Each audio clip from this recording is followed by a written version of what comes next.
पुणे जिल्ह्यातील मराठा आंदोलक मुंबईकडे रवाना झालेत। राज्यातील सर्व मराठा समाज एकत्रित येत मराठा आरक्षणासंदर्भात मंत्रालयाला घेराव घालणार आहेत। मराठा आरक्षणासाठी मनोज जरांगे पाटील यांचं उपोषण सुरू आहे। मराठा आरक्षणाच्या लढ्याला 1 वर्ष उलटूनही अजूनपर्यंत सरकारने कोणत्याही प्रकारचा निर्णय सरकार देत नाही। त्यासाठी पुणे जिल्ह्यातील मराठा आंदोलक आता मुंबईकडे रवाना झाले। पुढील 2 दिवसात लाखोंच्या संख्येने संपूर्ण राज्यभरातील मराठा एकत्रित होत मंत्रालयाला घेराव घालणार असल्याचं त्यांनी सांगितलं। याचाच आढावा घेतला आमच्या प्रतिनिधी चैत्राली राजापूरकर यांनी। अंतरवली सराटी या ठिकाणी मनोज जरांगे पाटील हे पुन्हा एकदा उपोषणाला बसलेले आहेत। आज त्यांची तब्येत मात्र खालावलेली आहे।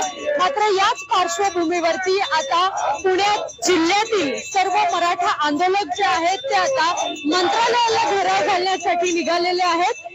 यांनी ही जी यात्रा आहे ती पुणे ते मुंबई अशी ही यात्रा काढलेली आहे। यामध्ये मोठ्या संख्येने मराठा आंदोलक जे आहेत ते सहभागी झालेले आहेत। जोपर्यंत आरक्षण मिळत नाही तोपर्यंत मंत्रालयाला घेराव घातला जाणार आहे असा पवित्रा जो आहे तो या मराठा आंदोलकांनी घेतलेला आहे। एकूणच जर आपण पाहिलं तर सोमवार फाटा या ठिकाणी हे सर्व मराठा आंदोलक जे आहेत ते जमलेले आहेत आणि आता ते मुंबईकडे जे आहेत ते मंत्रालयाला घेराव घालण्यासाठी निघालेले आहेत।